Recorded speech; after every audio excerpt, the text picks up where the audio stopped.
sɛbɛnw y'u da don ala k'a ɲɛfɔ.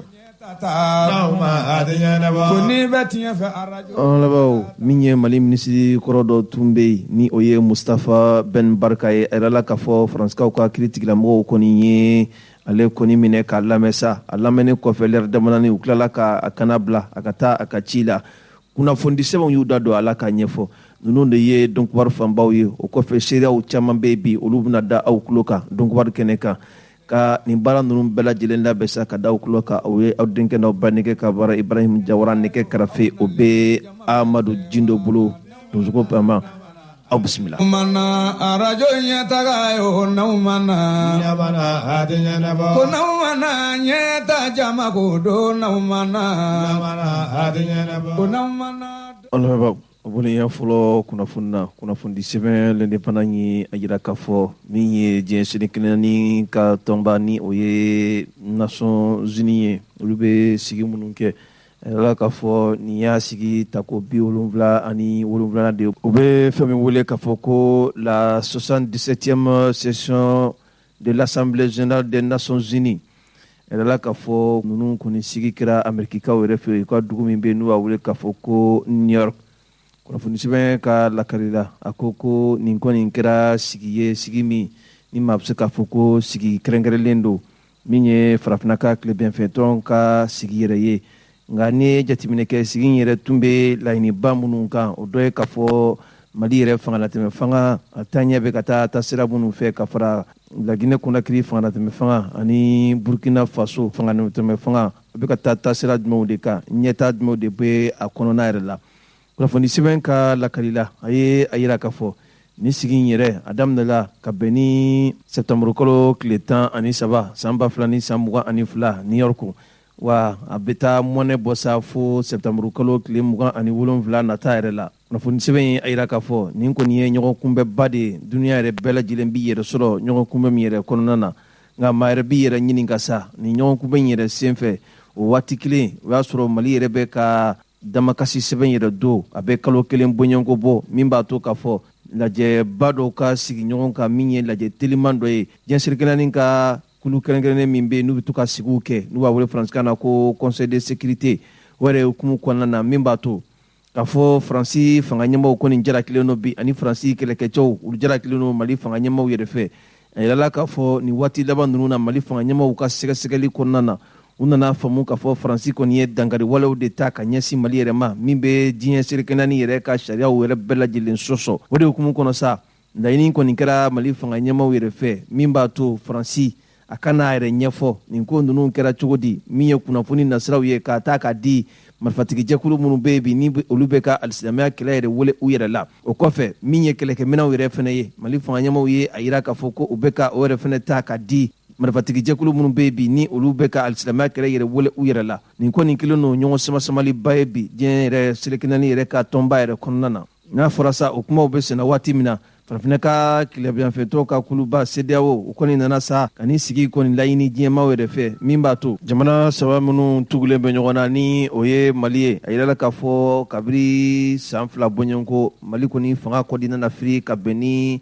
utukalo tile 18 san 2020 waati. O kɔfɛ min hali Laginɛ Conakry ye olu fana ka fanga yɛrɛ nana firi. An bɛ waati min ko sisan finitigilakaw o de bɛ olu yɛrɛ kunna. Burkina Faso fana a fana ye jamana min ni a fanga nana firi a bɛ waati jan bɔ. A yirala k'a fɔ ninnu kɔni kunkanko kumaw de bɛ ka taa fɔ nin kɛnɛ in yɛrɛ ka bakurubaya la. Kunnafoni sɛbɛn ka lakali la a ko ni jɛrɛ in tako 77 yɛrɛ a bɛ don hukumu kɔnɔ, hukumu min n'a y'a sɔrɔla ka fɔ Mali ani Faransi yɛrɛ cɛla min ye jamanaw ni ɲɔgɔn cɛ baaraɲɔgɔnya ye olu kɔni gɛlɛyalen don kosɛbɛ. Kabiri waati min na Mali yɛrɛ premier ministre min bɛ yen ni o ye dɔgɔtɔrɔ Choguel Kokala Mayiga ye, ale kɔni y'i jɔ nin kɛnɛ kelen yɛrɛ kan. U bɛ fɛn min wele faransikan na ko 76e Assemblée générale des Nations Unies. A ye a yira k'a fɔ Faransi kɔni ni Mali ka jɛŋonya la a ma kɛ tiɲɛ ni ladiriya kɔni kan. Faransi ye Mali de to san ani dugu ni ɲɔgɔn cɛ la ka Mali yɛrɛ fili ka jigin. O kɔni kɛra gɛlɛyaba ye tumana min na Faransi nana k'a bɛna dɛmɛ ta ka ɲɛsin malidenw yɛrɛ ma. Kɛlɛ yɛrɛ banbali janfa faransikanw ni fɛn wɛrɛw nana sɔrɔ kɛlɛ yɛrɛ kɔnɔna na kabini nin kuma kɔni fɔra sa a kɔni kɛra sa daga wulila songala ma ye cogoya si la o de kɔnɔna na sa min ye faransikanw ka kɛlɛkɛcɛ minnu tun bɛ yan ni o ye forso barkani ye mali fanga ɲɛmaw ko nin kelen don ka olu kɔni jalaki ka kɛɲɛ ni utukalo tɛmɛnen tile 16 ka laɲini yɛrɛ kɛ diɲɛ sɛnɛkɛlanin ka kulu min bɛ sigi ni o ye conseil de sécurité de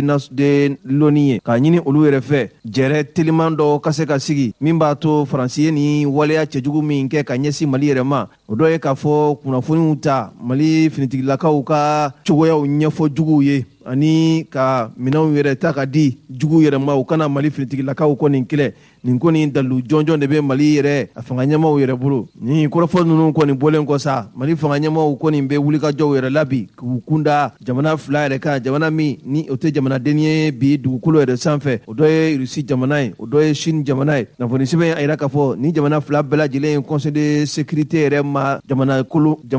lakodɔnnenba ye ani jamana fangatigiba ye duniya yɛrɛ kɔnɔna na o de hukumu kɔnɔna na sa a yirala k'a fɔ mali ka minisiri min bɛ yen ni ale ka baara bɛnnen don mali ni jamana wɛrɛ cɛw ko ɲɛnabɔw yɛrɛ ma ni o ye abdulayi jɔp ye ale kɔni ye sigi kɛ min ye siniwaw olu ka lasigiden min bɛ anw yɛrɛ fɛ yan ka bɛn ni utukalo tile 26 tɛmɛnen san 2000 ni san 22 mali yɛrɛ kɔnɔna na kunnafoni sɛbɛn a yira k'a fɔ nin sigi min kɔni kɛra ninnu ni ɲɔgɔn cɛ la kuma foyi kɔni tɛ yen ko min kɔni fɔra jamana kɔnɔdenw ye panpara faamuya bɛ se ka sɔrɔ min yɛrɛ senfɛ kunnafoni sɛbɛn a yira k'a fɔ a ko nin sigiba min bɛ ka kɛ diɲɛ serekɛdanin ka tɔnba yɛrɛ fɛ ni o y'a ta ko 77 ye a dɔ la mali ye damakasi min yɛrɛ kɛ ka ɲɛsin diɲɛmaw yɛrɛ ma u bɛna taa dantigɛli kɛ o yɛrɛ senfɛ k'a yira k'a fɔ faransi ye waleya minnu kɛ waleya cɛjugubaw de don kunnafoni sɛbɛn a yira k'a fɔ ni sigi in yɛrɛ senfɛ sa min ye sigi wɛrɛw ye ni u b'a wele faransikan na ko sommet extraordinaire de la CEDEAO a yirala k'a fɔ o fɛnɛ bolodalen don a kɔnɔna yɛrɛ la min b'a to daw bɛna don mali kunkanko kumaw laginɛ kunkanko kumaw burkina faso kunkanko kumaw u ka fangatɛmɛfɛnw bɛ ka taa taasira min yɛrɛ fɛ perepelatigɛw olu ka se ka di a la sabu jateminɛw kɔni kɛra ni jamana saba ninnu bɛɛ lajɛlen mara bɛ finitigilakaw de bolo an bɛ waati min na i ko sisan wa a dɔ la sa a yirala k'a fɔ hali min ye korobaru ka kɛlɛkɛcɛ minnu minɛna anw fɛ yan ka kɛɲɛ ni juye kalo tile 10 tɛmɛnen san 2000 ni san 22 bamako pankurutigi kɛnɛ min bɛ yen ni o tɔgɔ dalen bɛ modibo keyita la kunnafoni sɛbɛn ka lakali la a ko min ye farafinaka tilebinfɛntɔ ka nin sigi yɛrɛ ye a bɛ ka kɛ waati la waati min ye mali ni Côte-d'Ivoire ni ɲɔgɔn cɛ ɲɔgɔn sama-samaw kɔni caman bɛ yen sabu a yirala k'a fɔ Sorogal ka kɛlɛkɛcɛ ma 46 bɔɲɔgɔnko kɔni bɛ mali yɛrɛ dugukolo sanfɛ bi olu kɔni bɛ kasodenya yɛrɛ la an bɛ waati min na i ko sisan a yirala k'a fɔ nin waati laban ninnu yɛrɛ la min ye musolaka maa 3 tun bɛ nin maa kɔfɔlen ninnu na mali fanga ɲɛmaw kɔni nana sɔn ka olu yɛrɛ bila adamadenya yɛrɛ hukumu yɛrɛ kɔnɔna na ka kɛɲɛ sa min ye kunnafoni dɔw kɔni nana forobaya mali fanga ɲɛma o yɛrɛ fɛ ni o kolonɛli asimi goyita ye o senfɛ a b'a yira k'a fɔ waati min na kɔdiwari fanga ɲɛmaw kɔni bɛ laɲini na k'a fɔ u ka kɛlɛkɛcɛ ma 60 ni kɛlɛkɛcɛ ma 40 ni ma 6 bɔɲɔgɔnko minɛnen bɛ anw fɛ yan mali yɛrɛ kɔnɔna na ko ka olu yɛrɛ labila o waati kelen min ye mali politigima dɔw bɛ yen olu kɔni b'u yɛrɛ sɔrɔ kɔdiwari yɛrɛ kɔnɔna na olu kɔni bɛ ka fɛɛrɛ bɛɛ lajɛlen kɔni sigi sen kan min b'a to mali yɛrɛ ka lakana ni lamɛnni ka basigi ko olu bɛ se ka yigi yɔgɔ cogoya min na ka sɔrɔ n'i ye jateminɛ kɛ mali yɛrɛ kiri kɔni kelen don ka wuli olu yɛrɛ nɔfɛ u kelen don ka sɛbɛnfura min yɛrɛ da u kan a bɛ waati jan bɔ fɛn min bɛ wele faransikan na ko mandat d'arrêt international o mana ye diɲɛ yɔrɔ yɔrɔ la ka se ka u mina kana bila mali kiri tigilamɔgɔw olu ka bolo yɛrɛ kan n'i y'a jateminɛ sa i bɛ tali min yɛrɛ kɛ mali fangatɛmɛna fanga ɲɛma ka kɔrɔfɔ yɛrɛ kan o de ye k'a fɔ n'a ma ɲa tuma dɔ la kɔdiwari finitigilakaw kɔni bɛna bila u ka fangaw ka bolo kan mali politigima minnu bɛ yen ni olu bɛ ka kumabaw ni waleya cɛjuguw yɛrɛ ta ka ɲɛsin mali yɛrɛ ma bi olu yɛrɛ fana kan ka minɛ kɔdiwari fanga ɲɛmaw yɛrɛ fɛ k'u bila kana mali yɛrɛ la n'a ma ɲa k'a fɔ kiri yɛrɛ mago bɛ u la nin kuma kɔni fɔlen kɔ sa a kɛra samasamaliba ye jamanaw yɛrɛ dama u ni ɲɔgɔn cɛ la kɔdiwari yɛrɛ fanga ɲɛmaw ka jaabi fɔlɔfɔlɔ minnu kɔni sɔrɔla nin senfɛ olu y'a yira k'a fɔ ko ninnu kɔni ye ka maa de ta ka tunu n'a ye u bɛ fɛnw wele k'a fɔ ko une prise d'otage et un chantage a ye ka u bɛ fɛn min wɛrɛ wele bamanankan na ko bagabagali ka se ka mɔgɔw kɔni n'a hakili yɛrɛ wasu ɲɔgɔn na ni i sɔnna nin ma n bɛ nin kɛ n'i ma sɔn nin ma n tɛ sɔn nin ma nin bɛ tuma dɔ la a bɛ don santaji yɛrɛ hukumu kɔnɔna na kunnafoni sɛbɛn ye a yira k'a fɔ a ko nin n'a ta bɛɛ lajɛlen kɔfɛ sa min ye diɲɛ senekelanin ka nin sigiba in ni o y'a ta ko 77nan yɛrɛ ye a bɛ ka kɛ waati la waati min n'a sɔrɔla k'a fɔ Mali yɛrɛ ni Faransi cɛla gɛlɛyaw kɔni ka gɛlɛ wa o Faransi kelen de kelen don bi ka diɲɛ senekelanin ka nin kuluba in ka ɲɛmaya yɛrɛ sɔrɔ an bɛ waati min na i ka sisan n'o ye a Conseil de sécurité yɛrɛ ye kabiri septembre kalo tile galen tɛmɛnen kunnafoni anw y'a sɔrɔ sɛbɛn min kɔnɔ u k'a ma ko l'indépendant. Kunamana dogibaro kuma sera naumana kunamana tiɲɛ di kunun dɔ don naumana min ye nin sɛmasɛbali ninnu kɔni gɛlɛyara kunun ko Côte d'Ivoire yɛrɛ fanga ɲɛmaw olu kɔni ye sigi kɛrɛnkɛrɛnnen dɔ kɛ u bɛ fɛn min wele faransikan na ko Conseil de sécurité min yɛrɛ u ka lakanako ka se ka hakilijabaw yɛrɛ kɛ a kan o senfɛ sa an ye dakurunya damadɔni yɛrɛ sɔrɔ Côte d'Ivoire olu ka gouvernement ka kuma lasela yɛrɛ da kɔnɔ ale ye seereya min di kuma ninnu kɔni fɔra nanzarakan na an b'a lajɛ sa an ka dɔnni yɛrɛ dɔgɔya kɔnɔ n'an sera ka bayɛlɛmali min k'a la todunkan na Amadu Gindo a lajɛ i ka se ka kumakan ninnu k'a la. Les autorités maliennes ont demandé qu'en contrepartie de la libération de ces 46 militaires, la Côte d'Ivoire extrade vers le Mali des personnalités qui, selon elles, bénéficient de la protection de la Côte d'Ivoire pour déstabiliser le Mali. Ka kɛɲɛ sa Mali fanga ɲɛmaaw ka laɲini yɛrɛ kɔnɔna na min ye surasi ma 46 min tɔ bɛ yan nɔ ni olu kɔni ka labilaliko kuma bɛ Côte d'Ivoire fanga ɲɛmaaw yɛrɛ da a y'a jira k'a fɔ Mali fanga ɲɛmaaw kɔni ye laɲini kɛ politikima minnu bɛ yen bi ni olu bɛ ka Mali yɛrɛ lombolama ni kumakanw ni waleyaw ye ka kumaw fɔ Mali fanga ɲɛmaaw ma ni Mali yɛrɛ ka taabolo ma minnu bɛ jamana yɛrɛ ka basigi don gɛlɛya yɛrɛ kɔnɔ ko ka olu bila ka na k'u di Mali kiiritigɛlamɔgɔw yɛrɛ ma. Cette demande confirme une fois de plus le fait que nos soldats ne sont en aucun cas des mercenaires mais plutôt des otages. Ni laɲini min kɔni filɛ nin ye ka kɛ Mali fanga ɲɛmaaw yɛrɛ fɛ o bɛ a sɛbɛntiya de k'a fɔ olu ka kɛlɛkɛcɛ minnu minɛnen bɛ Mali yɛrɛ kɔnɔ u tɛ fɛn min bɛ wele faransikan na ko mercenaire olu kɔni tɛ tuguni koyi fɛn min bɛ wele k'a fɔ ko otage ka maa kɔni ta ka tunu ni a ye a bɛ don o de hukumu kɔnɔna na. Le Conseil national de sécurité considère ce chantage comme inacceptable. Côte d'Ivoire fanga ɲɛmaaw u ye sigi kɛrɛnkɛrɛnnen min kɛ kununko ni o ye Conseil de sécurité olu kɔni b'a jigiya k'a fɔ nin kɔni ye chantage de ka maa kɔni bagabaga ka maa kɔni ka n'a hakiliw wasu ɲɔgɔn na n'i sɔnna nin ma ne yɛrɛ fɛnɛ bɛ nin kɛ n'i ma sɔn nin ma ne yɛrɛ fɛnɛ tɛ nin kɛ olu kɔni tɛna jɛ ni a ye fiyewu. Et exige la libération sans délai de nos 46 soldats. Côte d'Ivoire fanga ɲɛmaaw u k'u b'a ɲini Mali yɛrɛ fɛ u ka kɛlɛkɛcɛ ma 46 min kɔni minɛnen bɛ an bɛ waati min na i ko sisan u ka se k'u labila a nɔgɔnin bɛɛ lajɛlen na. Le chef de l'État indique à nouveau que la Côte d'Ivoire, pays attaché à la paix. A y'a jira k'a fɔ min ye Alassane Dramane Ouattara ye ale kɔni ye a ka dantigɛliw senfɛ ko Côte d'Ivoire ye jamana min n'ale kɔni sirilen bɛ de bɛn ni keleyaw kɔni na. À la stabilité. Min ye basigi kɔnɔna ye Côte d'Ivoire sigilen bɛ ni o kan o de ye. Respect de l'état de droit dans la sous-région. Ani ye jateminɛ kɛ an ka farafinna gun yɛrɛ kan yan nɔ min ye hakɛw jamanaw ni ɲɔgɔn cɛ la Côte d'Ivoire kɔni ka laɲini o bɛ se ka sabati cogoya min na. Ne peut s'inscrire dans une logique de déstabilisation d'un pays tiers. Côte d'Ivoire kɔni ni lahala in bɛɛ lajɛlen kɔfɛ olu tɛna sɔn abadan ka se ka u sen don jamana wɛrɛ ka lombo lawali jamana wɛrɛ ka dafirili olu tɛna sɔn o ma abada nin kɛra Alassane Dramane Ouattara ka kɔrɔfɔw ye. En outre, il rappelle ces instructions selon lesquelles les opposants politiques étrangers vivant en Côte d'Ivoire sont tenus d'observer en toutes circonstances un devoir de réserve absolue. Ya ira k'a fɔ min ye Côte d'Ivoire yɛrɛ jamana kɔnɔna ye politikima minnu bɛ yen ni olu bɔra u ka jamana yɛrɛ kɔnɔna na ka na u sigi Côte d'Ivoire jamana kɔnɔ hakɛ b'u ye hakɛ min b'a to u ka se k'u yɛrɛ minɛ min b'a to u kana to Côte d'Ivoire k'a fɔ k'u bɛ gɛlɛya wɛrɛ don u yɛrɛ fa jamanaw kɔnɔna na. Concernant les affaires intérieures de leur pays d'origine. Jango kɛrɛnkɛrɛnnenya la lahala minnu b'u yɛrɛ ka jamana kɔnɔna na u kan ka jate minɛ u kana na kɛ waleya min bɛ kɛ sababu sababu ye o jamana yɛrɛ dafiri ka taabolo la. Au regard des derniers développements qui sont de nature à porter atteinte à la paix et à la sécurité dans la sous-région, le président de la République a instruit. Ni ye jateminɛ kɛ nin ko in bɛ ka taa tasira min yɛrɛ fɛ bi a bɛ ɲini ka kɛ basigibaliya ni lafiyabaliya ye an ka farafina gun yɛrɛ kan bi o de hukumu kɔnɔ Alassane Dramane Ouattara a ye laɲini kɛ o ye laɲini jumɛn ye. Puis la ministre d'État, ministre des Affaires étrangères, a l'effet de saisir la commission de la CEDEAO en vue de la tenue, dans les meilleurs délais, d'une réunion extraordinaire des chefs d'État et de gouvernement pour examiner la crise entre la Côte d'Ivoire et le Mali. O de hukumu kɔnɔ sa Côte d'Ivoire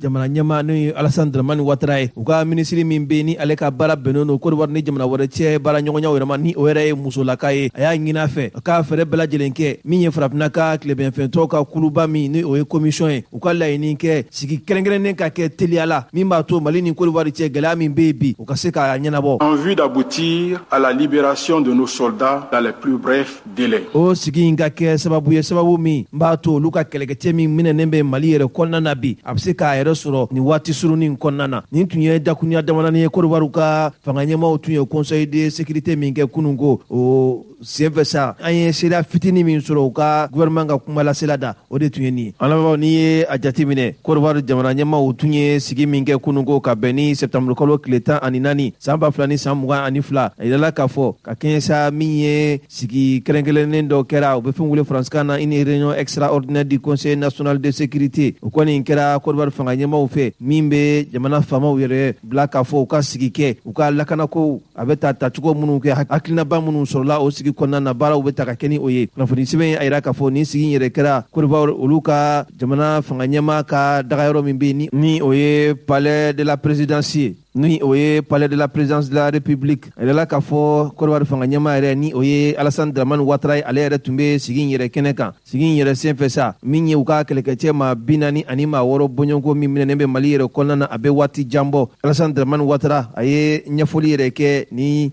maa kɔfɛla minnu sigilen tun bɛ kɛnɛ in yɛrɛ kan k'a yira k'a fɔ hakilina dɔw kɔni nana ta Togo jamana ɲɛmaa yɛrɛ fɛ ni o ye Fɔrɔ Yasinbe ye ani farafina yɛrɛ ka jamana ɲɛmaa caman yɛrɛ ye donna o laɲini yɛrɛ kɔnɔna na i n'a fɔ ko Macky Sall ni o ye Senegali jamana ɲɛmaa ye ani farafina ka kelenya-tɔnba yɛrɛ o fana ɲɛmaa don an bɛ waati min na i ko sisan o kɔfɛ min ye hali Umaru Sisako Ambalo ni o ye Guinée Bissau jamana ɲɛmaa ye an bɛ waati min na i ko sisan ale yɛrɛ ye farafina ka tilebɛnfɛntɔn ka jamana ɲɛmaa ye o kɔfɛ min ye Burkina Faso olu ka fangatɛmɛ fanga ɲɛmaa ye ni o ye Paul Henri Sandaogo ko Damiba o kɔfɛ min ye Muhammadu Buhari ye ni o ye Nigeria o jamana ɲɛmaa ye o kɔfɛ min ye Laginɛ yɛrɛ olu ka fangatɛmɛ fanga ɲɛmaa ni o ye colonel Mamadi Doumbia ye o kɔfɛ sa min ye dunuya senegilani ka tɔnba min yɛrɛ bɛ yen ni o ye Nations Unies olu ka kolatigɛba ni o ye Antonio Guterres yɛrɛ ye ale yɛrɛ fɛnɛ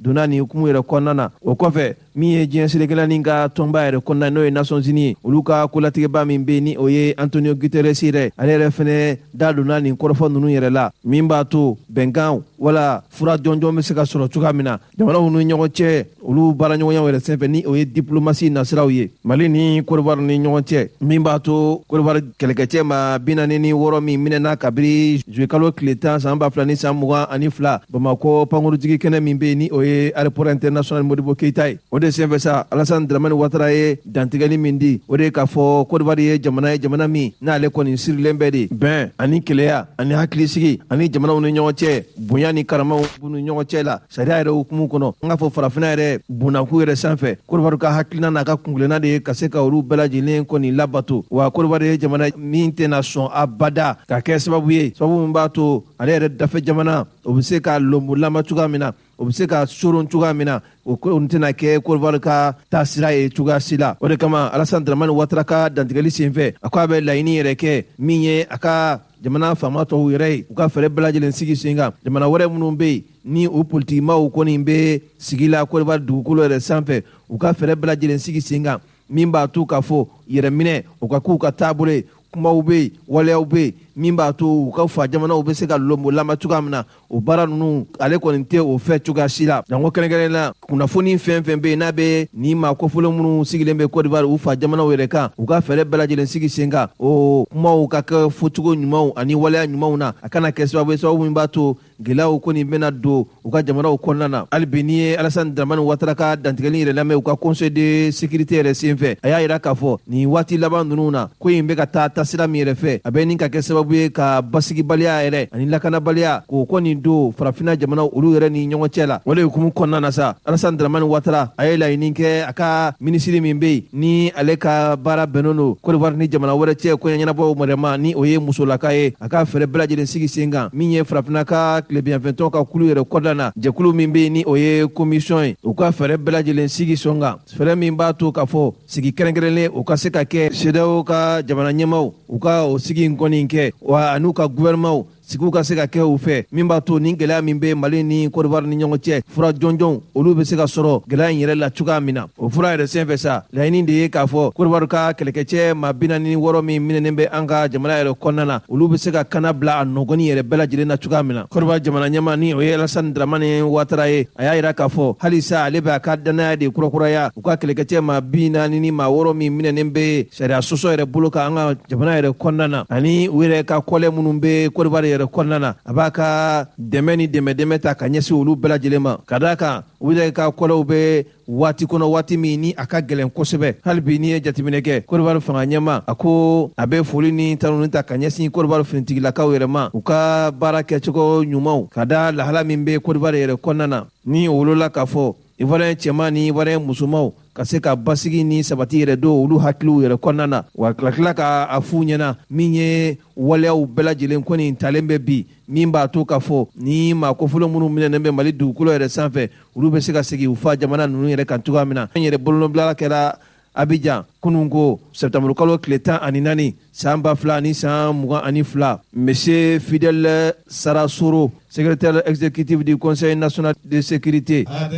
kunamana tiyadi kunundo do naumana anamabaw kunnafoni sɛbɛnlen de pana ye a jira k'a fɔ Mali ka minisiri kɔrɔ min tun bɛ n'u b'a wele k'a fɔ ko Mustafa Ben Barka a yɛrɛla k'a fɔ nin waati laban ninnu kɔni na a kɔni nana wele Faransi finitigilakaw yɛrɛ fɛ Faransi finitigilaka minnu bɛ yen n'u b'o wele ko Interpol ka sababuya kɛ min ye Ibrahim Boubacar Keita waati min na ale bɛna fanga na a tun ye pankuru dɔw yɛrɛ san pankuru min n'u b'a wele k'a fɔ ko avion présidentiel o senfɛ sa min ye dugudugumankanw caman kɔni ye o kɔni sɔrɔla nin kɔrɔfɔ ninnu na o de hukumu kɔnɔ min ye Faransikaw ka kiiritigilamaw ye olu kɔni ye a kumaw kɔni wuli ka sababuya yɛrɛ kɛ n'i ye jateminɛ kɛ nin waati laban yɛrɛ la Mustafa Ben Barka ale yɛrɛ tɛ Mali yɛrɛ kɔnɔna na sa a bɛ waati jan bɔ Ibrahim Boubacar Keita ale bɛna fanga na waati min na ka bɛn ni san 2013 ye ka taa bila san 2020 waatiw kɔnɔna ye ala k'a fɔ ni maa kofɔlen a ye jɔyɔrɔbaw yɛrɛ ta Ibrahim Boubacar Keita ka fanga yɛrɛ kɔnɔna na bɛ fɛn wele faransikan na ko l'ancien secrétaire général de la présidence de la République du Mali a kɛra o ye wa a ye jɔyɔrɔ wɛrɛ minnu fɛnɛ ta o de ye k'a fɔ l'ex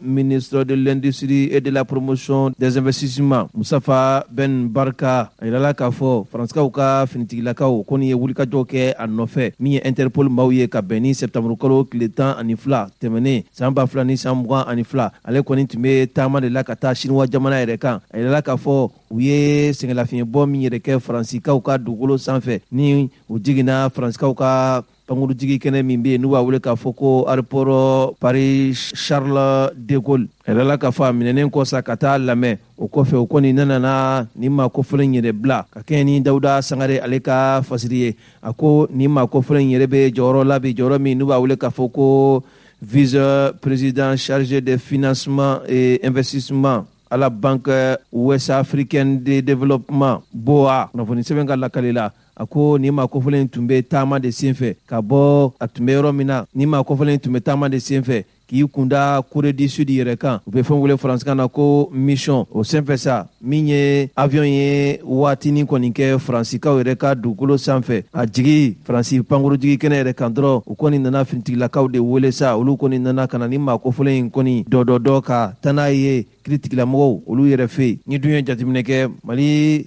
kiiritigilamaw tun ye laɲini kɛ nin maa kofɔlen yɛrɛ fɛ a ka se ka na Mali kiiritigilamɔgɔw yɛrɛ lamɛn ka sababuya kɛ Ibrahim Boubacar Keita ka pankuru min sanna k'a to fanga la ni o ye avion présidentiel yɛrɛ ye a yirala k'a fɔ nin maa kofɔlen kɔni ye jɔyɔrɔba ta a la sabu a tun bɛ kɛ waati min na o y'a sɔrɔ ale yɛrɛ jɔyɔrɔ tun ka bon u bɛ fɛn wele faransikan na ko ministre délégué au ministère de l'économie et des finances chargé de la promotion des investissements et du secteur privé ale tun jɔlen bɛ o jɔyɔrɔ yɛrɛ la o kɔfɛ a nana jɔyɔrɔ fɛnɛ ta o bɛ fɛn wele faransikan na ko ministère de l'industrie et de la promotion des investissements a ye nin fɛnɛ baaraw kɛ Mali yɛrɛ kɔnɔna na o kɔfɛ min ye secrétaire général de la présidence de la République du Mali a ye o jɔyɔrɔba fɛnɛ ta ni maa kofɔlen kɔni jigilen ko l'heure damadɔnin dɔrɔn u kɔni nana tɛgɛ kɔni k'a kan ka taa polisilakaw minnu bɛ n'u wele ko la police aux frontières ni o ye pafu ye olu kɔni ye a lamɛn sa a lamɛnnen kɔ ni maa kofɔlen kɔni nana bila n'o ye Mustafa Ben Barka ye l'indépendant y'a yira k'a fɔ ka kɛɲɛ ni olu yɛrɛ ka kunnafoni jɔnjɔn sɔrɔlen a yirala k'a fɔ Mustafa Ben Barka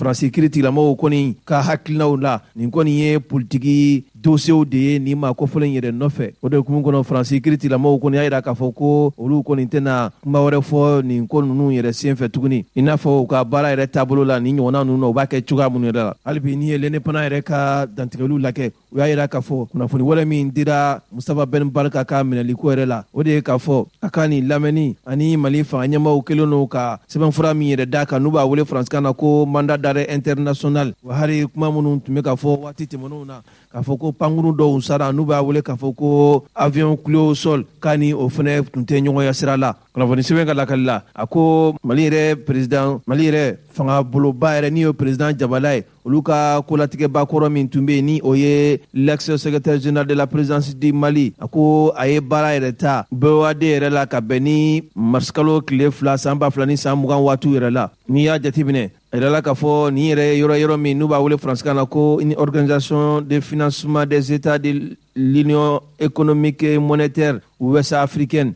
ni o ye UEMOA ye farafinna yɛrɛ ka jamana 8 olu bɛ ɲɔgɔn sɔrɔ nafolo min dunni yɛrɛ la ni olu yɛrɛ kɔni jabala kelen don n'olu yɛrɛ jabala bɛnnen don Togo jamana yɛrɛ ma kunnafoni sɛbɛn y'a yira k'a fɔ ka kɛɲɛ ni Mali fanga ɲɛmaaw ka nin wulikajɔ min bɛ yen bi ni o bɛnnen don yurugu-yurugu ni ŋanamu ani yuruyaw yɛrɛ kɛlɛli yɛrɛ ma min ye Mali kiiri bɔnasoba min bɛ ni o ye Cour suprême du Mali olu kɔni ye laɲini yɛrɛ kɛnu kɛ ka bɛn ni san 2021 k'a fɔ nin kunnafoni minnu kɔni bɛ yen ni jagobulon yɛrɛ kɛra kɛcogo minnu na ni sanni feerew a wariko donna don cogo minnu yɛrɛ fɛ kabini Ibrahim Boubacar Keita ka waati ni o ye pankuru kɔni a ka pankuru yɛrɛ sanniko ye ani kɛlɛkɛcɛw ka kɛlɛkɛminɛw olu yɛrɛ sanniko ye nin kɔni siga kɔni bɛ kiiritigilamaw yɛrɛ la bi k'a fɔ ko a baaraw ma kɛ a kɛcogo ɲumanw yɛrɛ la o de hukumu kɔnɔ min ye sɛgɛsɛgɛliw ye olu kɔni bɛ senna bi fangatɛmɛfangaw a ɲɛmaaw yɛrɛ fɛ a yirala k'a fɔ o sɛgɛsɛgɛli senfɛ sa minisiri kɔrɔ dɔw olu kɔni nana minɛ ani maa minnu tun bɛ yen hali n'a sɔrɔla minisiri tun tɛ o waati nka u bɛ minisiri jɔyɔrɔ yɛrɛ la olu dɔw fɛnɛ nana minɛ k'u bila ka taa kaso yɛrɛ la sɛgɛsɛgɛliw olu baaraw bɛ senna an bɛ waati min na i ko sisan n'i ye jateminɛ kɛ maa minnu tun minɛna nin kunkanko kumaw yɛrɛ la o dɔ tun ye premier minisiri kɔrɔ ye ala ma ɲinɛla Sumelu Bube Mayiga la ka bɛn ni marisikalo tile 21 san 2022 ala yɛrɛ nana ale ka kalifa yɛrɛ minɛ a la wa maa tun don nin wale in tun bɛ kɛ waati min na ale tun ye kɛlɛkɛcɛw ani kɛlɛkɛcɛkɔrɔw ka minisiri ye o kɔfɛ min ye an ka sɔrɔ minisiri yɛrɛ ye ni o ye madame Buare Fili Sissoco ye ale yɛrɛ fɛnɛ nana minɛ an bɛ waati min na i ko sisan a bɛ musow tɔgɔ la kasobo min yɛrɛ bɛ ni o ye Bole ye ale yɛrɛ kɔni bɛ nin waati in na o kɔfɛ sa maa wɛrɛ min minɛna o de ye directeur de cabinet de l'ex-président de la République fɛ Ibrahim Boubacar Keita ale yɛrɛ ka baaraɲɔgɔn min tun bɛ yen ni ale tun ye directeur de cabinet ni o tun bɛ minisiriya jɔyɔrɔ yɛrɛ la Mahamadu Kamara an bɛ waati min na i ko sisan ale yɛrɛ fɛnɛ minɛnen don Bamakɔ kasobonba yɛrɛ la kunnafoni sɛbɛn ka lakali la a ko san 2014 waati min ye premier ministre kɔrɔ min fatura ala ka hinɛ a la n'o ye Sumelu Bube Mayiga ye ale yɛrɛ fɛnɛ tun delila ka minɛ faransiskaw ka fanga ɲɛmaaw yɛrɛ fɛ k'a bila garde à vue la a ye waati yɛrɛ kɛ o senfɛ u bɛ yɔrɔ min wele k'a fɔ ko la direction centrale de la police judiciaire nin kɛra yɔrɔ la yɔrɔ min n'u b'a wele k'a fɔ ko Nanterre par région dɔ yɛrɛ don ni kunnafoni kelen yɛrɛ senfɛ ni o ye aéronef sanni ko ye président Ibrahim Boubacar Keita tɔgɔ la a waati a yɛrɛla k'a fɔ Sunbeli Bube Mayiga a kɛlen ko ka lɛri 40 ni lɛri 8 bɔɲɛko kɔni kɛ garde à vue yɛrɛ la a kɔni nana kana bila Faransi finitigilakaw yɛrɛ fɛ nka ni waati laban ninnu na sa minɛniw kɔni kelen kɔ sa ala y'a kɛ ale ka kalifaw kɔni nana minɛla k'a to kasobɔ yɛrɛ kɔnɔna na nka u n'a ta bɛɛ lajɛlen na sa maaw kɔni bɛ ka ɲini bi maa minnu bɛ yen ni siga kelen n'u la k'a fɔ ko olu sen bɛ a la o de hukumu kɔnɔ min ye Mustafa Ben Barka ye ale yɛrɛ tɔgɔ bɛ nin ko in na wa sɛbɛnfura yɛrɛ tun dara a kan ko ka a bila ka na Mali yɛrɛ kiiri tigilamɔgɔw yɛrɛ ɲɛkɔrɔ fo bisa kibaruya jɔnjɔn olu ma se ka sɔrɔ a la kunnafoni an ye a sɔrɔ sɛbɛn min kɔnɔ u k'a ma ko l'indépendant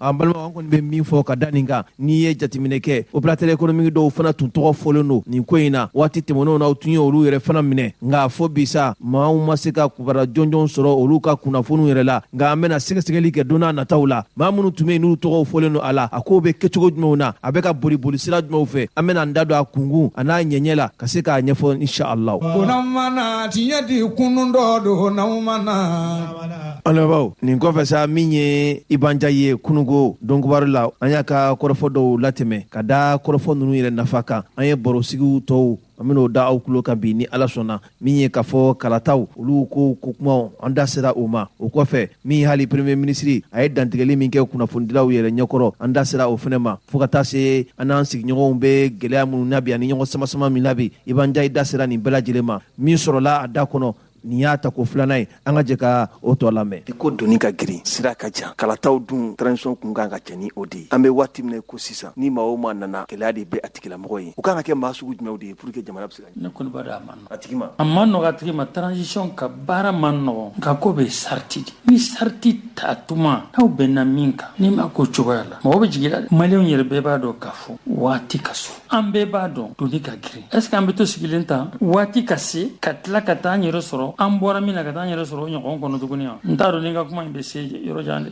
i y'a dan ne ma sisan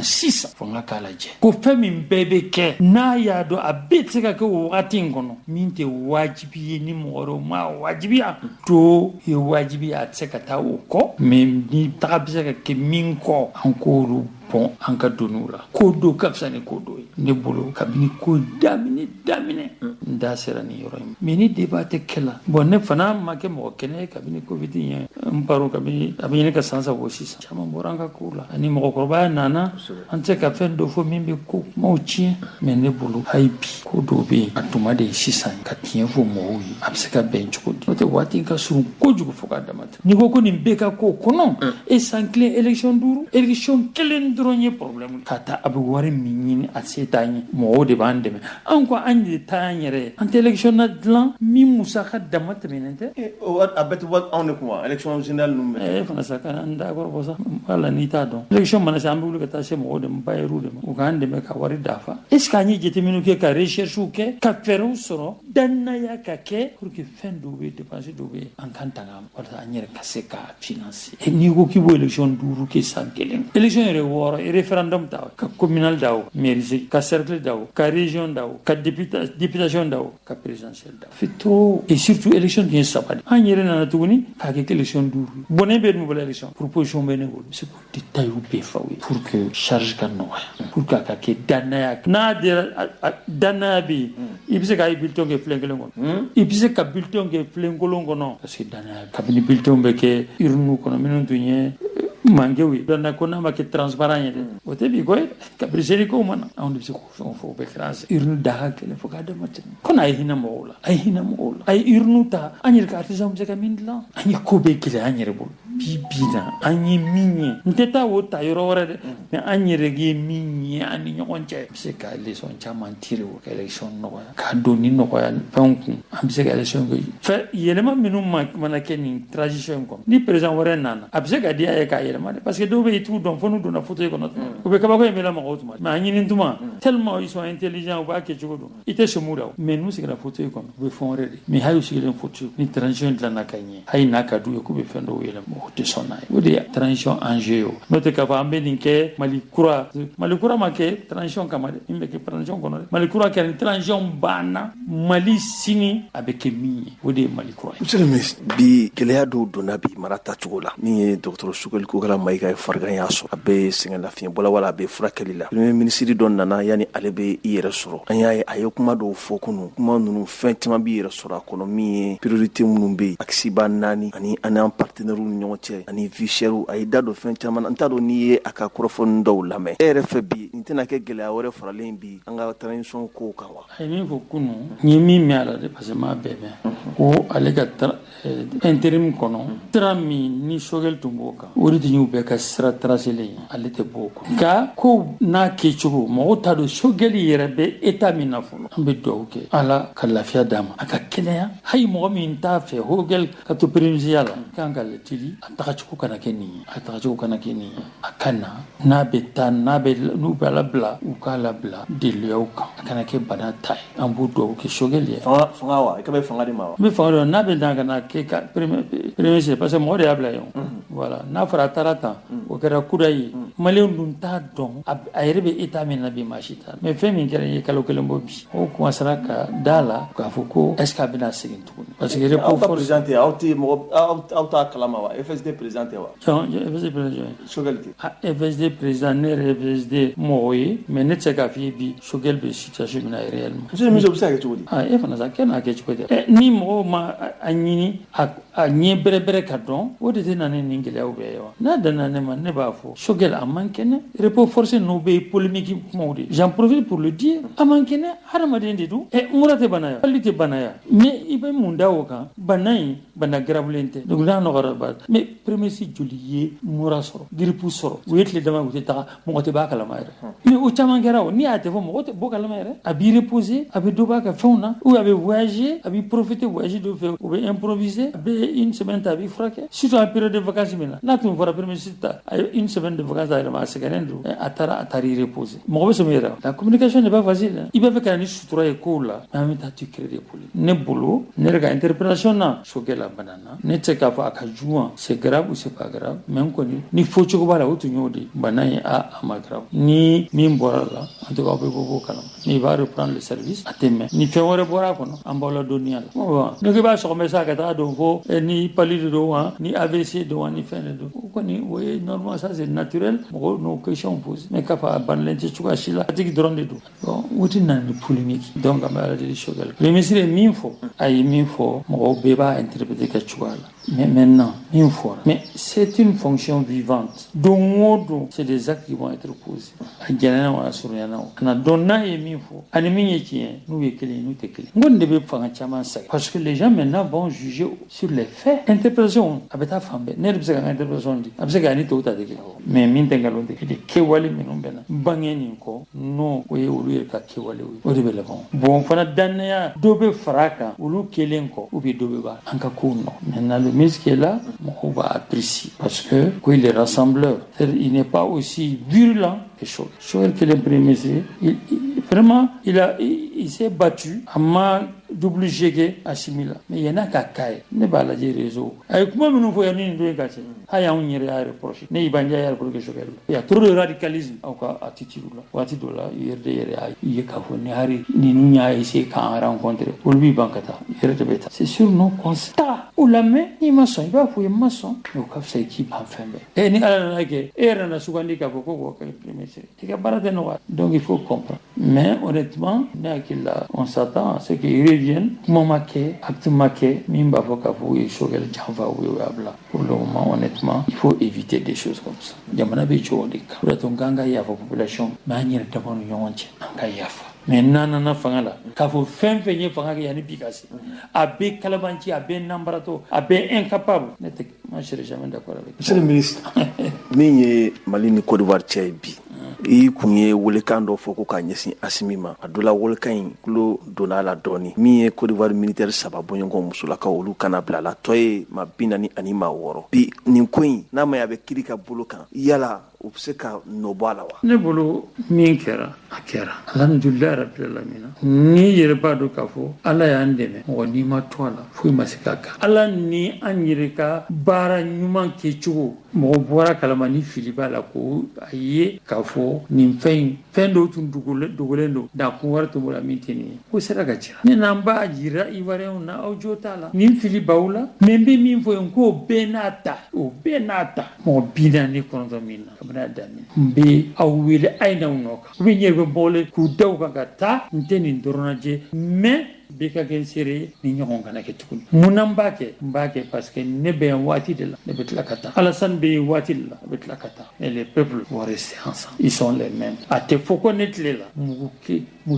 se tira Côte d'Ivoire ni Mali mba ko de kama numa dabla sa ayo atenya minga londa be ko ede mais maintenant ci Mali on ne tumba ke tan parce que ala yendeme ma se poussa gosa ma bon no make faut ka ya fanyi ne bolo démissionnaire ya usoro mais un chef d'état ka chef d'état wore ka fo fika ina ya fanyini no de doa ka gelen ay ni joti fo liga gelen en politique parce qu'il fana ka peuple de Nyebila les Ivoiriens beaucoup sont critiques chamani Alassane Dialagi ni ko ina mais na fara sora su coup de enjeu tant que olu be bolora Ivoiriens yere kele do pe nous ba fe ka ke contre la san bu yere mine parce que Ivoiriens de bolora asimi yere fe de fo do mais tien de do bit manga se ka sora amo kuma ke ka bela mali menum be nu be ya we chinlike ka boli ka ta Côte d'Ivoire o kuma tunga ga ke ka soro dimase ka solution yino la o fana solution munye il n'a pas tort de le dire mais avec comme ni condition nana surasu ko nana bla o la de donc non parla ga ke monnaie de changer tout ça bon encore va le drop ben kakala juridiquement on peut passer wa moi je ne suis pas un juriste moi je suis un citoyen malien je fais de la politique et même là ça m'emboro là maintenant hakilata e nyambo monsieur mi ka justice frère donia na ma ya ko judicialisera kiriba ka para la watimna kila kana ni bengando wiye ka ma sabata ko dans le cadre humanitaire yara te kiri frère kosbe on la na kiri mfana ni ya yo premier degré là tu bi bloqué mais justice ni kiri be kram ka kan lafia kan ka hera sementia no hera woni justice ko na do nyona justice des fois qui kan kele ko nyuma kama c'est que surtout à kere ku ya ko musudi tout ça c'est bon mais ni ça pas connaît o te ko bané si ça doit durer puis avec mais puis moko hakili bita mo hamina ko bichaya ate dogo gelala donc bibi na ne bene be fa me barol la ta onota nente interview tukuno ina nambara bon ajira nyembe ntafo bon ne ko nganga ne zo ni ko ngada tupu ika kuma jime baroko ni jana ko jara ko jugere ka be delidro an kana juga façon dobe an ga dabla malaw yira dama iba don karsa ni yiri hay wolo de onde ni bange baxodi pas de ni fié bulu iba fofana mais côté badanya balle donc am badu transition la filu bala mais u filu koso o manga ga boko ay wa ibi amolu fana fili ibitami ibi ga de boray o genda ci ko me ambado jombena ibi jen suga libi donc de bisu ka deme anga sikanga kuma ko parce que noro mo manga sika on baga baga tuguni mo ma sika manga ga sika on na ta tuguni anna medro e ni to mota me sur la boxa ki de me ga baraka donc jusqu'à présent encore minu me fanga bi nu yuta on yu doronte ma njugu fana ma chamambi anda na mo anjigi buka ay bi ka fo ko kana chinwulu kana maliembe anga ya fa nyoma anga tukuni plateau la ni nyuet plateau la ça m'amuse parce que mba donc abon numbe ube condition le do ou dire ça tane pour ga réagir ube na nyon dashi tukuni kana nyon tati ya tukuni ka so mini bi en face de kankelo mais pas ça be mali fait mais ni même mali fait wota balaga ga yuru ni fait mais ka ba be mali fait kun se ka do et puis mbaro ka capacité do bal na ma ke ka jamana jo ni ma ke chugodo abake ka jamana chi hamsa ke chugodi non be biseka be pour mali koni kana chi mali ka ta nya et fien mi bana adobe ne la doba le yera mais on vient ici sur le plateau comme des ennemis biseka kauvi dibo mo otofe no lu be jera il y a des voyous là-dedans il y a des escrocs là-dedans mais pour autant le leadership de bande pour casser kato dans Faradoula, maintenant jamana torokuju donc kabewili be chorobi be nirobi ay ñon kasisi ay ñon combattu mais il y a un socle là mais ka son ba avec jamana prisonnier so ni maso ni de asoro sanduru wana kanjija mo banyana gabo muguni kisedorone banyana o de kisedorone tsakanyana agaro nyanda ko wardron banya o de to do dara wari chaque parti peut avoir son milliardaire parce que wari de élection gagne ambo réalité o de kono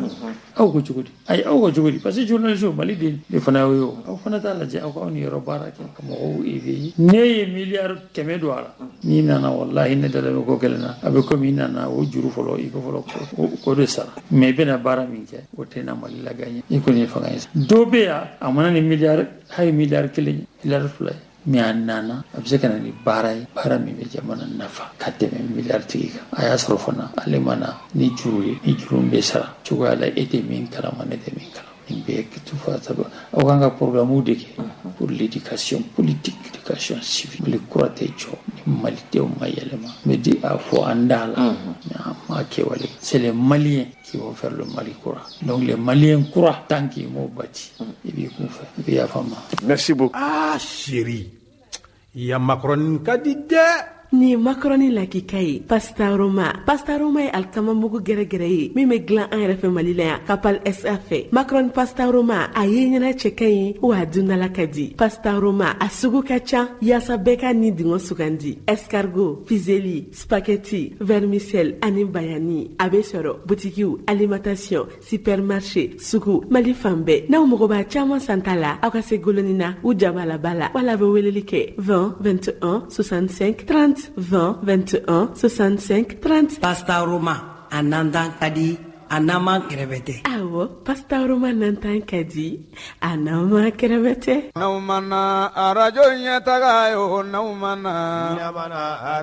alamabaw kunnafoni sɛbɛn soir de Bamako ye a yira k'a fɔ min ye an ka polisilakaw ye olu kɔni kelen no bi ka u ka dusuma kasa yɛrɛ ta ka ɲɛsin an ka jamana faamaw yɛrɛ ma dɔwɛrɛ tɛ ko ye min ye sara yɛrɛ kunkanko kumaw ye a yirala k'a fɔ kabini waati jan jamana faamaw tun ye laɲini de kɛ k'a fɔ saraw kɔni bɛɛ lajɛlen bɛna kɛ kelen maa minnu bɛ yen n'olu ka kalanw olu kundamaw ye kelen olu ka saraw olu bɛna da ɲɔgɔn ma nka a yirala k'a fɔ nin waati laban minnu na min ye an ka jamana faamaw kɔni ye u nana saraw kɔni bɔ ɲɔgɔn ma o kɛra sababu ye finitigilakaw kɔni farala ɲɔgɔn kan ka se k'u ka damakasiw yɛrɛ kɔni fɔ u bɛ fɛn wele faransikan na ko la synergie des syndicats de la police nationale ninnu kɔni ye sigi kɛrɛnkɛrɛnlen kɔni kɛ u yɛrɛ ka jabala la ka bɛn ni sɛptamuru kalo tile 13 san 2022 a yirala k'a fɔ o sigi yɛrɛ senfɛ sa u bɛ fɛn wele faransikan na ko assemblée générale min kɛra polisiw yɛrɛ jabala min bɛ ni o ye groupement mobile de sécurité o senfɛ sa wele kɔni bilala polisi kɔni caman bɔra ka na wele yɛrɛ fɛnɛ jaabi u ye dantigɛliw yɛrɛ caman kɛ laɲini foyi yɛrɛ tɛ polisiw yɛrɛ la bi min ye u ka sarako ye u nana kɔlɔsili kɛ k'a fɔ a b'i n'a fɔ jamana kɔnɔden dɔw ka wusa ni jamana kɔnɔden dɔ ye n'a ma ya k'a fɔ bɛɛ lajɛlen bɛ faso baara de la a yirala k'a fɔ kɔlɔsili kɔni nana kɛ nin waati laban ninnu na min ye finitigilaka dɔw ye olu kɔni nana fusaya ka tɛmɛ olu yɛrɛ fɛnɛ kan olu polisiw yɛrɛ kan o kɛra sababu ye sa dusumakasaw kɔni nana don nin gɛlɛya ninnu yɛrɛ la polisiw yɛrɛ dɔrɔn tɛ koyi min ye hali sapeur pompier maaw olu yɛrɛ fɛnɛ bɛ nin dusumakasa la an bɛ waati min na i ko sisan o kɔfɛ min ye hali surveillant de prison ye olu fɛnɛ kelen don k'u ka dusumakasa yɛrɛ ta bi ka ɲɛsin jamana faamaw yɛrɛ ma nin kɔni kelen don gɛlɛyaba ye bi o de kun kɔnɔ polisiw kɔni ye wulikajɔba kɛ k'u ka laɲini yɛrɛ ɲɛfɔ diɲɛmaw ye ani malidenw yɛrɛ kelen kelen bɛɛ lajɛlen min b'a to olu yɛrɛ ka hakɛw u bɛ se ka lasigi u ma cogoya min na sabu a yirala k'a fɔ min ye jamana faamaw ye u kɔni nana sigi dɔ kɛ sigi min senfɛ u bɛ fɛn wele faransikan na ko décret numéro 2021 06 87 bar PT République du Mali nin kɔni nana ta ka bɛn ni sɛptamuru kalo tile 28 san 2021 tɛmɛnen yɛrɛ la u bɛ a yira k'a fɔ farankaw kɔni kan ka kɛ sara yɛrɛ kan cogoya minnu na a bɛ perepelatigɛ di o yɛrɛ ma jango kɛrɛnkɛrɛnla maa minnu bɛ yen ni olu ye faso yɛrɛ ka baarakɛla ye ni o ye fonctionnaire de l'état ye ani maa minnu bɛ yen ni olu bɛ collectivité territoriale olu ka hukumu yɛrɛ kɔnɔna na ani n'i ye jateminɛ kɛ u bɛ fɛn wele faransikan na ko statut autonome et des militaires ninnu bɛɛ lajɛlen ka haminakow kan ka ta ba la polisiw ka dantigɛli senfɛ sa n'a sɔrɔla k'a fɔ nin hakilinaba minnu tun talen don ni o de tun ye k'a fɔ ka tilennenya kɛ jamana kɔnɔdenw olu yɛrɛdamaw ni ɲɔgɔn cɛ la polisiw kɔni nana ye k'a fɔ hakilina minnu talen don nin ko in na olu kɔni ma wasa yɛrɛ sɔrɔ ko in tun kan ka kɛ kɛcogo min na polisiw m'u ka hakɛw kɔni sɔrɔ a la o de hukumu kɔnɔna na sa polisiw kɔni bɛ wulikajɔw caman na bi min b'a to olu ka hakɛw a bɛɛ lajɛlen bɛ se ka segin ka taa u yɛrɛ ma cogoya min na o de hukumu kɔnɔ u ye jalaki yɛrɛ ta ka ɲɛsin hali minisiri min bɛ yen n'ale ka baara bɛnnen don an ka sɔrɔw yɛrɛ bosoniw kibaruyaw yɛrɛ ma k'a ye k'a fɔ ni hakɛ gulonyɔrɔ bɛ olu yɛrɛ ni olu ka hakɛ yɛrɛ gulonnen don bi olu yɛrɛ bɛ se k'a fɔ a bɛ nin minisiri kɔfɔlen in de ka bolo yɛrɛ kan nka an yɛrɛ ye wulikajɔ kɛ kununko ka taa se u yɛrɛ ka kɔmanda Modi Jalo ma ale yɛrɛ ye maa ye maa min ni maa bɛ se k'a fɔ a jɔyɔrɔ ka bɔ polisiw ka lafasalitɔn yɛrɛ ka kulu yɛrɛ kɔnɔna na kosɛbɛ min sɔrɔla an n'a ni ɲɔgɔn cɛ la u ka gɛlɛyaw yɛrɛ kan an ka jɛ ka dɔɔni lamɛn o la. Ne tɔgɔ commandant Modi Diallo, ne ye syndicat bloc honoré dignité président ye. Aw ye lajɛba kɛ ka wele bila polisiw bɛɛ lajɛlen ma ka ɲɛfɔli kɛ bakurubaya la laɲini ba jumɛn de tun bɛ aw bolo ka ni lajɛ in? Bon lajɛ in kun ti dɔ ye misali la polisi kun bɛ dynamique dɔ kɔnɔ depuis courant 2020 o kun ye ka an ka textes relativiser k'an ka conditions de vie améliorer ani an ka conditions de travail k'an to o laɲini ninnu kɔnɔna la puisque il y avait le représentant du ministère de la fonction publique o y'a yira an na comme quoi jamana ɲɛmɔgɔ yɛrɛ kɛlen bɛ ka sɛbɛnw labɛn mun b'a to baara ninnu yɛrɛ bɛɛ bɛna kɛ ka saraw bɛɛ hakɛya par rapport au diplôme mun bɛ mɔgɔ mɔgɔ bolo o sara hakɛ bɛ d'i ma corps côté n'o bɛ fɔ o ma ko harmonisation des grilles donc an y'an ka baaraw sisɔ an y'o kɔnɔ o fɔlen na kalo kelen après effectivement an ye o sɛbɛn ninnu nalen jamana ɲɛmɔgɔ ye décret dɔ ta portant harmonisation de la grille salariale de l'ensemble des fonctionnaires du Mali o kun kɔnɔna la o ye fourchette dɔ de di plafond b'a la dugumala b'a la o kɔnɔna la i b'a ta par rapport à la catégorie donc automatiquement on a eu une première réunion avec notre directeur en a directeur en réunion follow ke donc réunion flana au traqué faux ministère là donc le ministre a mis une commission en place pour que au baroque le ministre actuel a mis une commission en place pour que au baroque là donc on a eu une proposition de grille qui a été envoyée conformément au décret à ma décret qu'on a là donc au la kata 2021 septembre kalo la giriw adoptera mais anana balana an ye proposition mun blakata o ma ta en compte donc ye giri kura mun blakata an ka laɲini si te o kɔnɔna la donc an ye a yira an ka ɲɛmɔgɔw la dans un premier temps a yira an na ko fili do ko a bɛ corriger an y'an dusuman ɲɔ k'o kɔnɔ donc automatiquement an ye réunion fɔlɔ fana kɛ an ka DGPN na après réunion filanan o taara kɛ ministère la ministre yɛrɛ y'a yira an na ko président yɛrɛ bɔra ka instruction ferme di tout de suite ko de mettre tout en œuvre pour corriger ces erreurs automatiquement une commission aussi a été mise en place aux commissions en partenaires sociaux au Beau Konala, les DRH au Beau Konala, les techniciens de la fonction publique au Beau Konala, même les représentants du ministère des Finances au Beau Konala, aux commissions Konala. Pour les Djeraka, Barabeke, document de Botuni, une proposition de grille. Il y a un volet, il y a Soumango, en Djerani, Ninkai, sans Kelembi, en Okola. Donc, il y a un peu plus de 2 mois, la ministre de la fonction publique nous a fait savoir que allez qu'on y a un grille transmis Kata financier. Donc, 2 mois, grille d'aller me financer là, non. En takalama. Donc automatiquement on a saisi qui de droit, on a même envoyé une correspondance de demande d'audience au ministre des Finances 2 semaines durant Amandja. Pour sous sigilembe ka ukulumada nkoina kosebe ubeka impatienté kosebe nkoina. Or anye polsu ka lachidondi ni moyi blakata chila ibna chi kosegi assemblée kunkunyodi kaira polsu la aka griko abeni niveau de là a terminé ni étape de fait par un blocage de bala. Polsu direction ya envolé pour que assemblée ko bi se ka bɔ a ma cogo min na an ko non assemblée ma dabɔ mankan kama ma dabɔ fɛn wɛrɛ kama ma dabɔ balaw kama a kɛra yɛrɛ baden kɔnɔna la bɛɛ tari ka so an toro kɛnɛ kelen de kan ye an bɔra kalama k'an ka giri yɛrɛ laseginnen don fonction publique la tuguni pour amendement majɛ dɔw b'a cɛ ko non ko an ye mun fɔ k'o ka ca o bɛ se ka caya cogo di a somme tɛna se k'a fɔ ɲɛna mais vraiment nin somme yɛrɛ c'est dérisoire k'a fɔ ko état malien bɛ se ka dɛsɛ ka nin da ka baarakɛlaw ma les 3 corps confondus an kelen t'a ka problème kɔnɔna la il y a la protection civile il y a les surveillants de prison il y a le corps préfectorial donc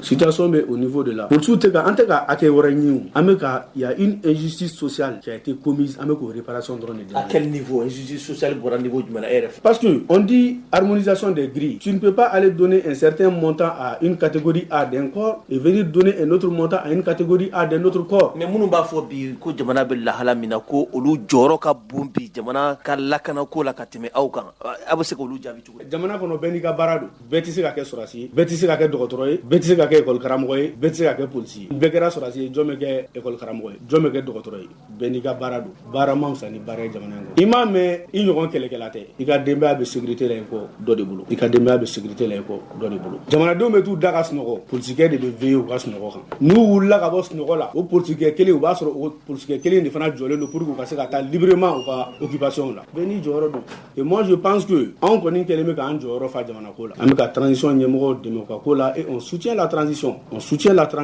nous sommes d'ailleurs des acteurs à part entière de cette transition pas daminɛ fo kana se bi ma pour que k'an ka fasoden ɲuman yɛrɛ yira embargo nana waati min na on a fait un communiqué pour dire que on sursoit toute revendication parce que jamana bɛ lahala min kɔnɔ mais ni o embargo banna ne tun bolo o autorité kelenw de a b'a dɔn problème bɛ aw de kan ka segin k'an wele hɔrɔnya la ni a ye n'an ka jɛ k'a fɔ k'an bɛ nin dilan cogo di mais n'an fana seginna ka na an ti ka fɛn wɛrɛ ɲini a yɛrɛ ye mun fɔ a y'o de tilen sariya ye mun fɔ a y'a kɛ nka ko ni lajɛ in kɔfɛ aw ma wele sɔrɔ ka bɔ sanfɛmɔgɔw yɔrɔ lajɛ in don yɛrɛ ministre de la fonction publique y'an wele an taara ka taa la donc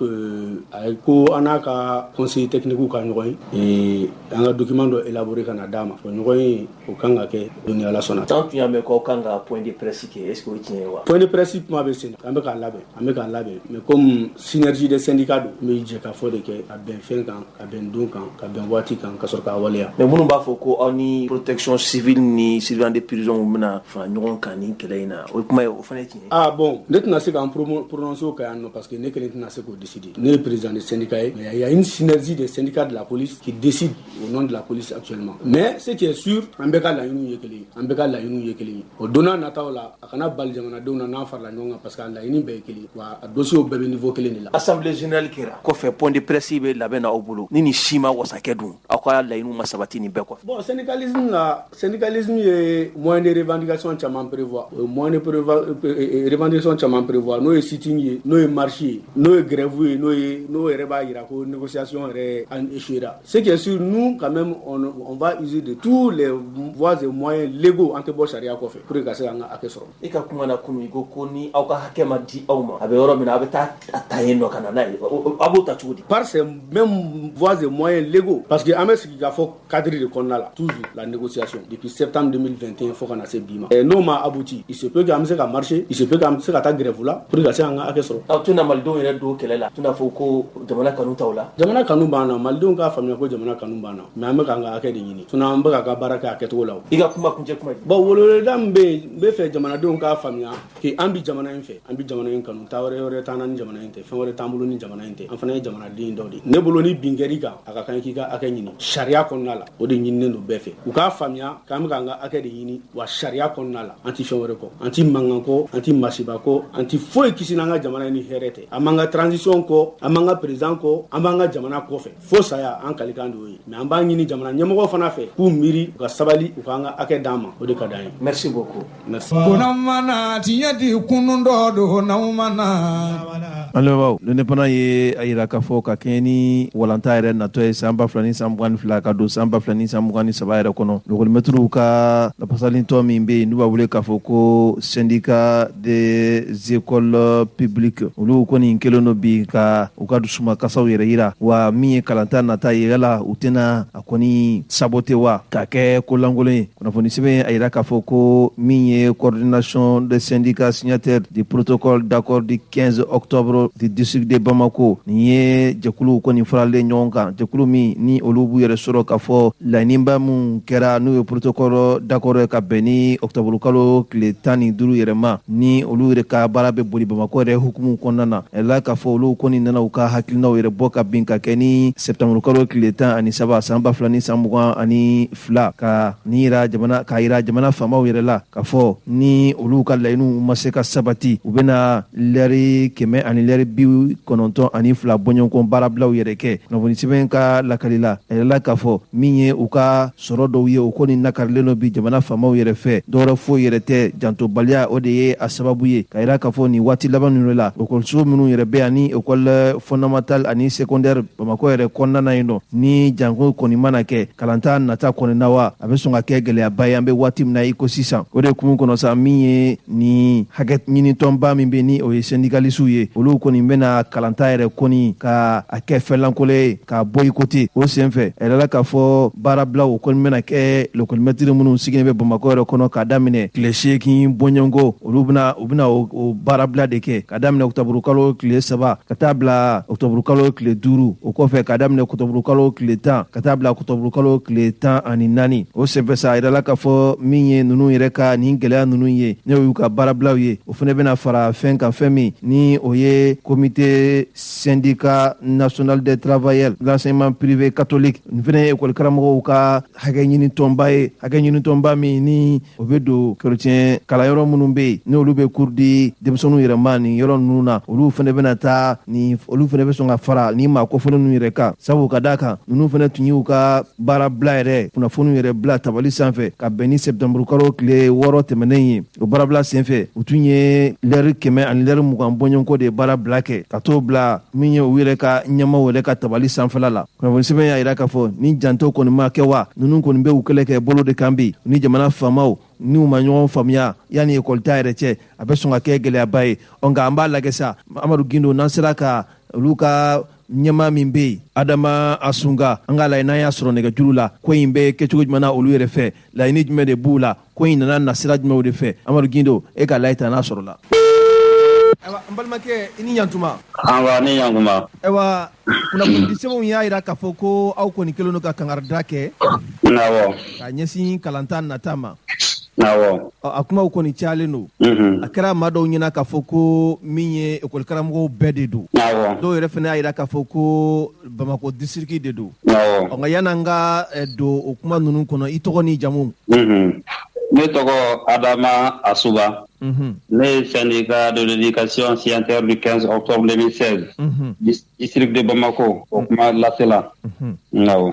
Kunnafoniw y'a jira k'a fɔ ko aw kɔni ka bagabagalikan a kɔni bɛ ka taa bi yanni kalantan nata cɛ. Awɔ. Aw ka laɲini dɔw olu bɛ se ka sabati cogoya min na. Awɔ. Bakurubaya o ye laɲini ni jumɛn de ye. An ka bagabagali sɛbɛn min bɛ k'a fɔ baarabila kun kan. O ye a bɛ daminɛ lundi 3 octobre ka taa 5 octobre la. Ensuite,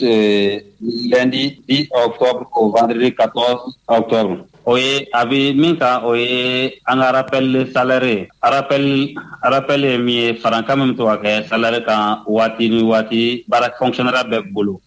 O franca na ma ka ke wati la abi nani rappel. O rappel kelere kunye pour que an rappel mbe o ka o rappel nu sara. Nawo. Oga rappel ni ya jatimina musaka ka chawa. A musaka ka chan doni, a musaka mi masara ni watina. O beta fo 1,500,000 ni kola. Mi masara ni watina. Mais do sarala la mais mi masara ni watina o de beta 1,500,000 ani kola. O ye Bamako district dɔrɔn. O ye Bamako district dɔrɔn. O kuma aw ka laɲini ye k'a fɔ yanni kalanta cɛ olu ka se ka da aw ma wa? Awɔ, an ka laɲini ka se kalata ma, o ka se k'o bɛɛ sara. Ka kɔn ni préavis de grève ye baarabila sɛbɛn ye, an ye taama caman kɛ. An sera mɔgɔ fɛn fɛn ta de bi don rappel in traitement na. An sera bɛɛ lajɛlen ma k'a fɔ a bɛɛ lajɛlen an ka laɲini ye min ye o bɛɛ kɔfɛ an ye hali ka se gouverneur yɛrɛ ma gouverneur du district ale yɛrɛ y'an reçoit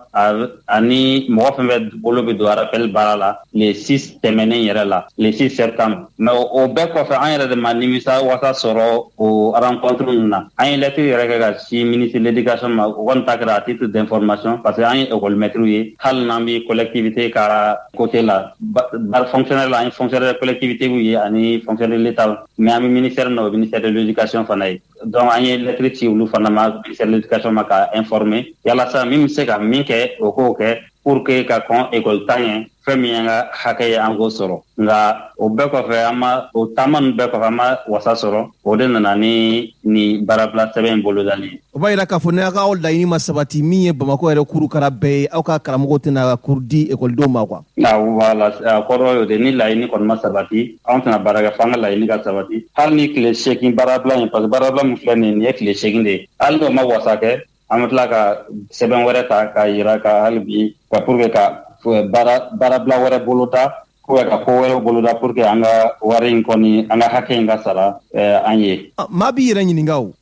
Mun na aw ma nin kɛlɛ ninnu daminɛ fo ekɔli ta selen kɔ ou bien o de y'aw ka kɛlɛkɛbere ye. An ye min fɔ an ye kɛlɛ in kɛra a bilala ekɔli ta seli la min na ka kɔn depuis ekɔli bila tɛmɛnen ma kɛ an ye a ye k'a fɔ sumaya donna an ka baaraw kɛ cogoya la an ka rappel ninnu sara cogoya la fo mɔgɔw k'a faamuya k'a fɔ rappel in Bamako dɔrɔn tɛ dɛ Mali bɛɛ de kun don nka tɔw ta sera ka évacuer ka bɔ yen ka sara ka bɔ yen fɛn min ye Bamako sumayaba donna Bamako ta la depuis mois de mai tɛmɛnen an ye k'a fɔ gɛlɛyaba donna Bamako ta la komi o y'a sɔrɔ examen san examen labanw se kuma kun sera an yɛrɛ y'a ye k'a fɔ ko o tɛ kɛlɛ kɛ waati an k'a to examen ka kɛ parce que synergie nationale tun ye bɛnkan di gouvernement k'a fɔ embargo ni fɛn min bɛ yen nɔ an ye kɛlɛ bɛɛ bila o waati kɔnɔ an jɛna an ka hakɛw kɔ k'a fɔ an tɛna kɛlɛ kɛ mais fɛn min ka taama ka se ɲɛmɔgɔw ma minnu bolo bɛ rappel in baara la an kɔni taamana ka se u bɛɛ lajɛlen ma ka san laban kɛ ten ka na vacances bɛɛ kɛ o la tuguni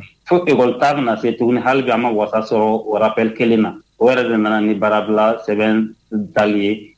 ni école taara an dun ye école karamɔgɔ de ye il faut que an ka hakɛ min o ka sɔrɔ n'o kɛra an nisɔndiyalen bɛna taa école la o fana n'o kɛra kalan bɛna kɛ ka ɲɛ baara bɛna sabati. minnu b'a fɔ bi ko jamana bɛ lahala min kɔnɔ n'o ye fanganatɛmɛ fanga ye ko jamana kɔnɔden bɛɛ kan ka hinɛ jamana na bi min b'a to an bɛ bɔ nin hukumu kɔnɔna na aw bɛ mun fɔ olu ye. a f'olu ka faamuya k'a fɔ ko anw se ye min ye jamana dɛmɛni na an y'o kɛ parce que an ka hakɛ de don depuis waati jan anw y'a to hakɛ in ka sumaya ka se nin bɛɛ ma ka ban kɛlɛ bɛɛ ma fana an y'o bɛɛ kɛ fɛn bɛɛ kuma bɛ se ka fɛn bɛɛ ɲɛnabɔ an kumana nka an yɛrɛ de ka yeli la kuma in ma wasa kɛ fɛn fo mɔgɔw k'a faamuya k'a fɔ ko wariko tɛ dɛ ko k'a fɔ ko baara in sumayali k'a fɔ ko wariko gɛlɛya de bɛ jamana na o tɛ dɛ parce que ministre des finances yɛrɛ tun ye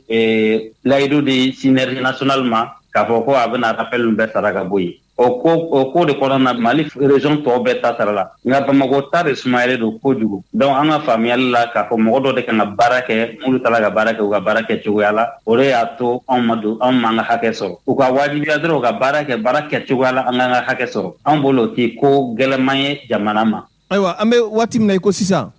aw kɛlen ko ka nin bagabagalikan ɲɛfɔ kunnafoni siraw kan faamaw ma wele wa. ka se comme sɛbɛn in fana bilala kunu de kunu wulada fɛ bon ka se nin waati ma kɔni u m'an wele fɔlɔ mais n bɛ ka min fɔ comme an n'u k'i sigi dɔ kɛ mardi le 6 septembre o tɛmɛnen bi dɔgɔkun kelen ɲɔgɔnna na sisan donc an b'a bisigiya k'a fɔ bɛ labɛn na sanu k'an wele ka na an ye kuma min fɔ ka na segin o kuma kan anw ka laɲini ye u bɛ se ka min kɛ pour que a ko ka bɔ yen u k'o kɛ u ka sɔrɔ k'an wele ka n'a fɔ an ye nin kɛ an ka ɲinita ye o de ye. i bɛ fɛ k'a fɔ ko kuma tɛ fɛn ɲɛ aw ka nin lahala in na tuguni de yan. voilà ni kuma don an ye caman kɛ kuma la an ye rencontre caman kɛ an ye ni sɛbɛn fana don an ye sɛbɛn caman ci an kan ka se mɔgɔ fɛn fɛn ma an sera o bɛɛ ma anw bolo anw ma lamɛn an lamɛn waati la pour que nin fɔɲɔgɔn in kana na se a ma. est-ce que anw b'an ka jamana ni jamana kɔnɔdenw lajɛ bi wa lahala cogoya yɛrɛ kama. n ko o lajɛli de y'a to an ma sɔn kɛlɛ ka don examen tɛmɛnenw la. o layɛli fana de y'a to an ye nin waati in bɛɛ kɔnɔ n'o y'a sɔrɔ fɛn min don ko a se tɛ jamana ye an yɛrɛ tun b'a wajibiya an yɛrɛ ka sabali ka waati kɔnɔ fo a se ka kɛ nka fɛn tɛ se fo mɔgɔ damadɔ de ma baara kɛ a baara kɛ cogoya la. e bɛ fɛ ka jalaki bin fan jumɛn de kan i ka kuma dunun i b'a la ko mɔgɔ damadɔ de ma baara kɛ a baara kɛ cogo la. mɔgɔ damadɔ min ma baara kɛ a baara kɛ cogo la i k'a faamuya rappel traitement procédure la min a daminɛ a bɛ daminɛ école maître bɛ sɛbɛn fara ɲɔgɔn kan u ka école la walima u ka kafu la kafu b'a bila ka taa budget régional la budget régional b'a bila ka taa DFM na direction financière matérielle de l'éducation o fana bɛ tila k'a bila ka taa fo budget la budget général la a tila ka segin ka na daminɛ budget régional la bon o étape in kɔnɔna de la sumaya de kɛ nin étape in kelen-kelen bɛɛ la sumaya dɔ bɛ yen nin étape in kelen-kelen bɛɛ la sumaya dɔ bɛ yen nka bi sumaya fanba kɔni o bon an bolo bɛ budget régional ani contrôle financier régional olu fila ni ɲɔgɔn cɛ an ka sumaya fanba bɛ yen nka sumaya fan dɔ fana o bɛ mairie la comptable minnu chargelen don ni fonctionnaire de collectivité ka papier ser'u ma olu kan ka tila k'a traiter k'a bila ka taa perception la trésor la donc o yɔrɔ nin yɔrɔ kelen-kelen bɛɛ la sumaya dɔ bɛ yen an bolo a tɛ wariko la wa a tɛ seulement jamana ɲɛmɔgɔw k'a dɔn k'a fɔ ko bɛɛ k'i ka baara kɛ u ka munnu wajibiya u ka baara kɛ cogoya la dɔrɔn n'o kɛra nin gɛlɛya min bɔ yen. i ka kuncɛ kuma ye jumɛn ye. ne ka kuncɛ kuma na n bɛ foli di aw yɛrɛ ma radio ɲɛta n bɛ foli di école karamɔgɔw bɛɛ lajɛlen ma nka kɛrɛnkɛrɛnnenya la an bɛ Bamakɔ école karamɔgɔw fo k'a f'u ye ko an filɛ ka nin laɲini min kɛ k'a fɔ maliyɛnw ye fɔlɔ k'a fɔ an filɛ ka laɲini min kɛ nin laɲini tɛ ka tɔɔrɔ se école ma n'anw ka laɲini yɛrɛ de école ka basigi ni école maître bilala a ka hakɛ la a bɛ wajibiya k'a ka baara kɛ ni kɔnɔnajɛlenya ye ka baara kɛ ni tilennenya ye n'o kɛra dɔnniya bɛ sɔrɔ écoledenw fana bolo ka kɔfɛ k'a fɔ école maître ye ko an filɛ ka nin min kɛ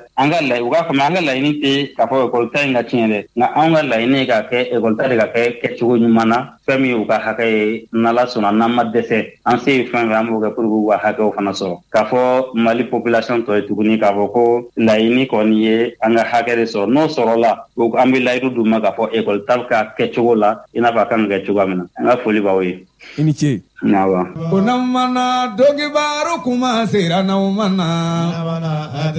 kunamana tiɲɛdi kunun dɔ do naumana. An lamɛnbaaw ka kɛɲɛ lakanabaliya min bɛ bi jamana yɛrɛ camancɛya fan fɛ o senfɛ sa jamana sigidugu dɔw bɛ yen olu kɔni kɛlen don ka gɛlɛyaw caman yɛrɛ sɔrɔ bi min ye sokɔnɔ